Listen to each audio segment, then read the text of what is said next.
Чи компанийнхаа дампуурлыг зогсоохын тулд үхсэн гахаан хамар руу саяар нь мөнгө чихэж чадах уу? Хэрвээ чи Солонгосыг зөвхөн Гялцал К-pop, Samsung, дэлгэцээр дүүрэн царайлаг залуус гэж бодож байвал чиний толгой чинь үнэхээр эргэжээ.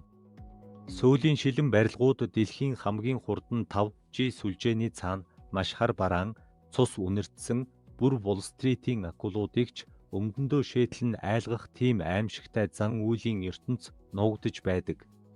Энд мөнгө бол зүгээр нэг дансны тоо биш, харин чи байнга хооллож байх ёстой өлсгөлөн араатан бөгөөд хэрвээ чи түүнийг зөв аргадахгүй бол тэр чамайг махан биетэй чинь хамт залгиж ядуусын гудамж руу шидчихнэ.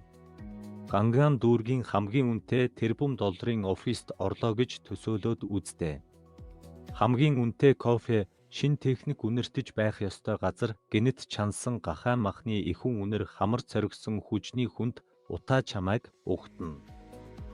Тэр аимшигтай үнэтэй тансаг зэрэглэлийн ширээн дээр үгсэн гахаан чансан толгой чам руу яг л инээмсэглэж байгаа юм шиг гөлрөн харна.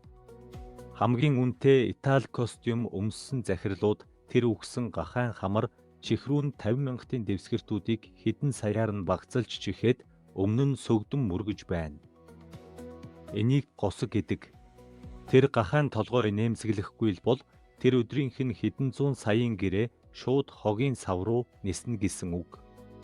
Энэ бол орчин үеийн бизнес дотор нуугдсан сүнслэг авилгал, далд ертөнцийн лобби. Солонгосчууд бэлэн мөнгөтэй яг л амьд бурхан шиг харьцдаг.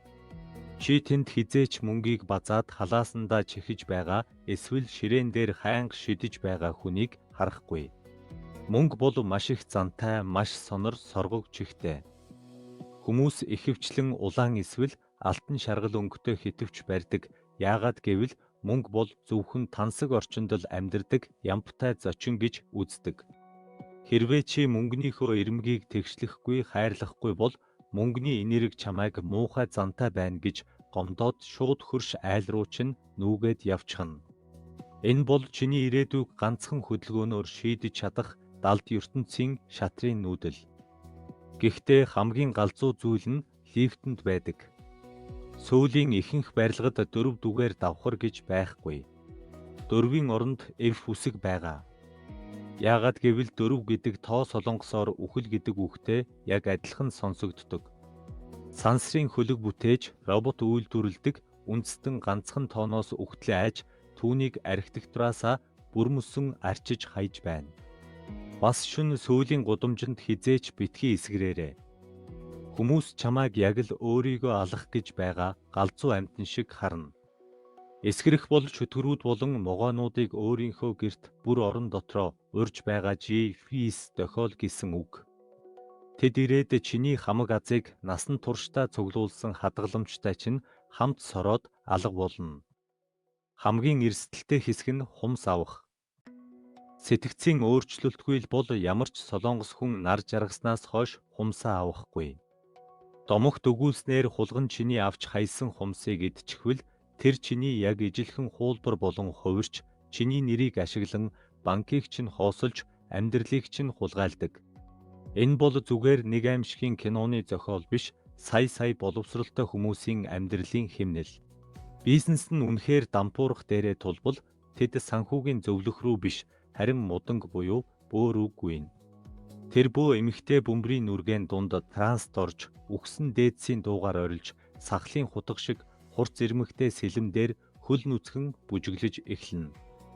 Хэрвээ сэлэм түүний хөлийг зүсэхгүй бол хараал тайлагдж, мөнгөний гол эргээд урсаж эхэлдэг. Өмнөд Солонгост амжилт гэдэг бол зүгээр нэг өдөрт 18 цаг ажиллахын нэр биш, харин үл үзэгдэх хүчнүүдтэй хийсэн нууц гэрээ юм. Гялалдсан шилэн барилга болгоны ард цусан тахил хинч зөрчиж зүрхэлдэггүй цээрлэх ёснууд байдаг. Энэ бол 5G сүлжээ болон эртний хараал жатах хоёр нэг дор сүлэлдсэн аимшигтай коктейл. Азийн эдийн засгийн гайхамшигын сүүдэр талд тавтай морил. Энд жинхэнэ банкны эзэд оффист биш, харин чиний ганцхан алдааг хүлээж далд ертөнцөөс шивнэж байдаг.